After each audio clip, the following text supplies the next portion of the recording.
That Sagittarius full moon last week hit me like an absolute freight train. Long story short, I canceled my patron subscriptions and will no longer be offering patron-only content at this time. Instead, I've decided to start throwing all my written content into the void and without paywalls. I'm trying out Substack to see if I like the space to house and share my content. So far, I am liking it. So if you were a patron or you're interested in reading additional astrological content, go subscribe to my Substack. It's free. All you have to do is have a working email to receive what I write on a regular basis, and I don't even think you need that. You don't have to sign up at all. You can just peruse as you please, which is one of the reasons I love it. However you choose to engage with my content, thank you for doing so. Some of you have already followed me over there, and I couldn't be happier. I have an intro article already posted that explains the shift, and also one that used to be behind a paywall about the lunar nodes, and then also one about Vesta. Go read them. They're fun. I love them. They're awesome. I hope you think they're fun and awesome too. This means the weekly podcast might get a little more robust since I'm not writing weekly horoscopes, but also I might just write a random horoscope every now and again, so it would be good to subscribe to my Substack just in case I do something cool. I like being cool and doing cool things, so it's likely that I'll do something cool. Sorry for the longer intro, but I needed to let you guys know about that because I want to share my work and I want people to read my words, and I've had so much support for so long, and I want to give back and open up my work to a different audience. I don't put ads on the podcast or put it behind a paywall, so I don't want to do that to my written work either. I don't know why I didn't make that connection before, but I made it now, so I don't want to do that either. There's a million other ways to support me other than money, and even if your love language is gift giving, you can still book readings with me or just share my work in general. Enough of that. Go read my Substack article if you want more details on why this shift happened and how it happened. The handle is literally just @Delana, so you will need to know how to spell my name. Good thing it's in the title of this podcast. Let's get into this week's forecast before I go on another tangent.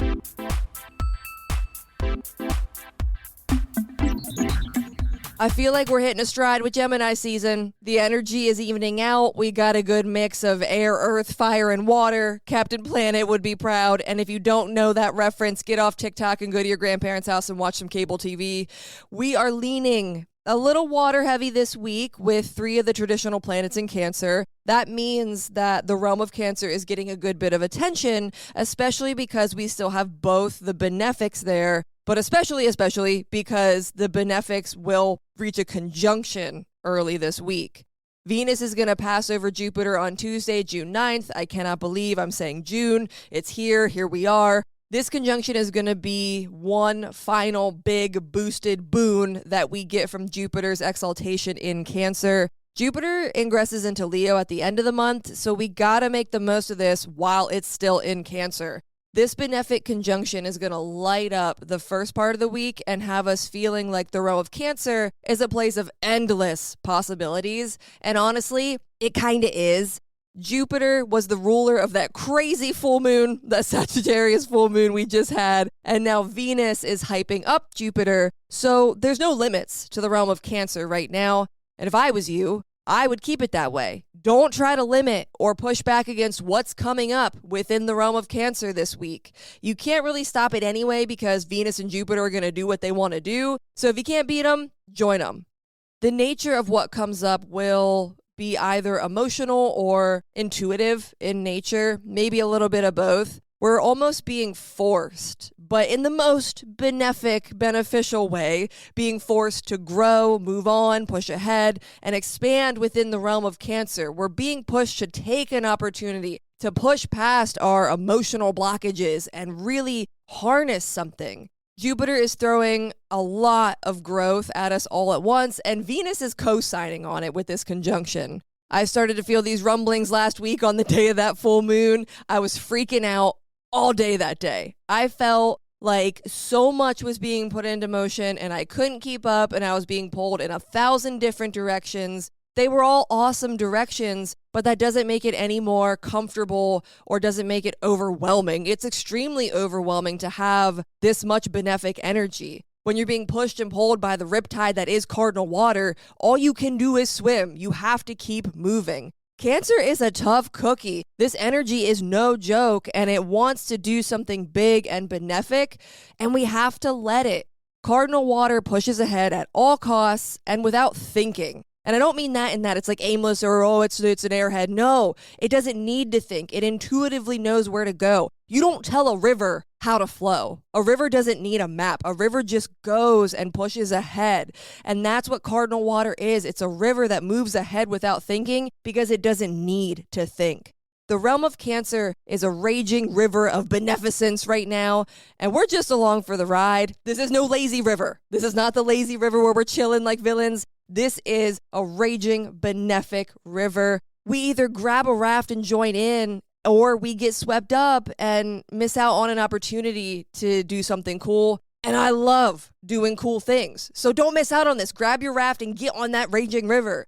Jupiter won't be in Cancer, its exaltation, again, until 2037.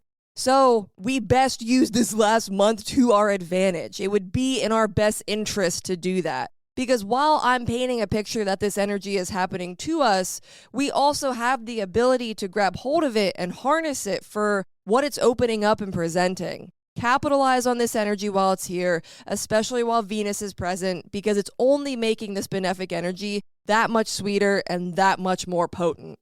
Around the same time as Venus and Jupiter are throwing their party in Cancer, Mercury in Cancer is squaring Saturn in Aries. This will cause some tension and resistance that we may feel within the same area that we're trying to expand in because, again, Mercury is in Cancer. This square is going to ground us, which I think is actually kind of nice because it's going to be really easy to get carried away with what Venus and Jupiter have going on, all the opportunities they're presenting, the growth, the expansion, all of it. It's going to be easy to get swept up and not actually harness it in a way that is helpful, I'll say. The ability to live in excess and have blinders on and avoid anything but what Venus and Jupiter are calling attention to, that could get us in trouble. Mercury is being grounded by Saturn, which will help us remember that long-term goal and vision that we had in Aries so long ago. At least it feels long ago. It might be hard to express what we're feeling midweek as well. We know there's something we need to do, want to do, or there's just an urge that's driving us. The realm of Aries may not understand this, and the realm of Cancer may not have words to explain it. As you're riding that benefic wave, try to remember to check in with yourself. Make sure you aren't sending yourself down an aimless rabbit hole or setting yourself up for an unrealistic goal. Think big and believe in yourself, but also remember your limitations and obligations before running off to the next great thing. Tidy things up. Do your responsibles before just abandoning them and going and partying with Jupiter and Venus. Use the square between Mercury and Saturn to cut out the noise and make the most of your opportunities, time, effort, and passion.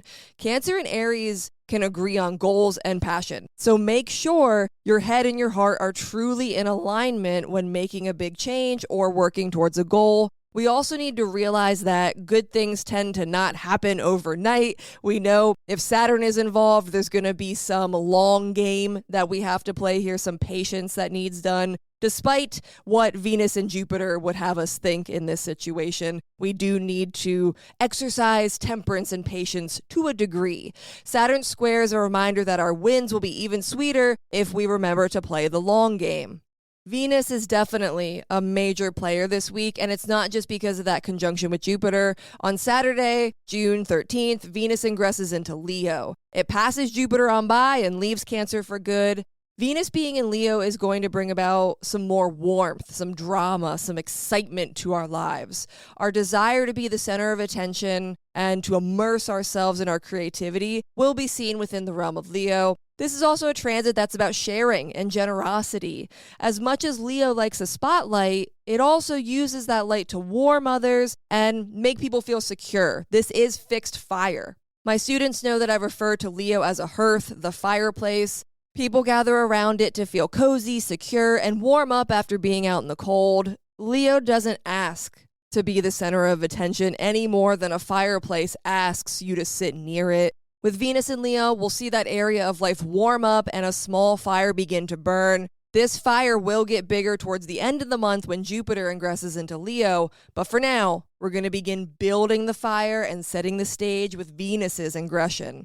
Let your desires be known within the realm of Leo come the weekend. Start being a little more bold and assertive about what it is you want within that area of life, and who knows, those things might come to life sooner than you think. But they can't come to life if you don't light the fire at all. Venus doesn't want to sit around a soggy fire pit. Let's face it, especially Venus in Leo. We need something flashy. We need something sparkly. Start cleaning the place up and make the realm of Leo a place where you can see yourself feeling warm, cozy, and allowing your creative energy to come to life so others can enjoy it and benefit from it as well.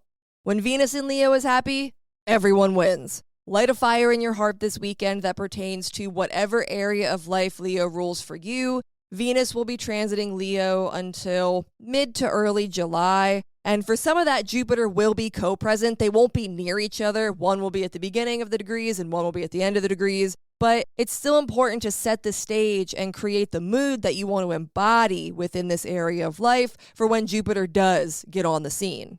Starting this weekend, be bold, be daring, be unapologetic, and maybe even a little dramatic when it comes to curating your ideas around love, beauty, art, connection, and harmony.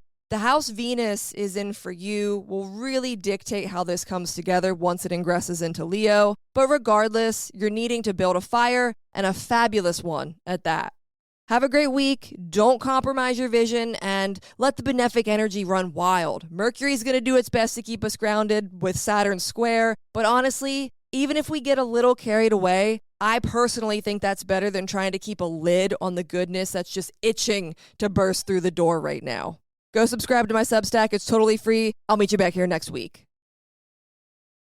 Thank you for tuning into this week's forecast. If you want a more detailed look at what this week's astro weather holds for you personally, go to my website, moonmattersastrology.com, or go over to Substack and find me there. The best way to keep up to date with my work or to book a reading with me is to sign up for my mailing list on my website. I'll meet you back here next week, but until next time, later days.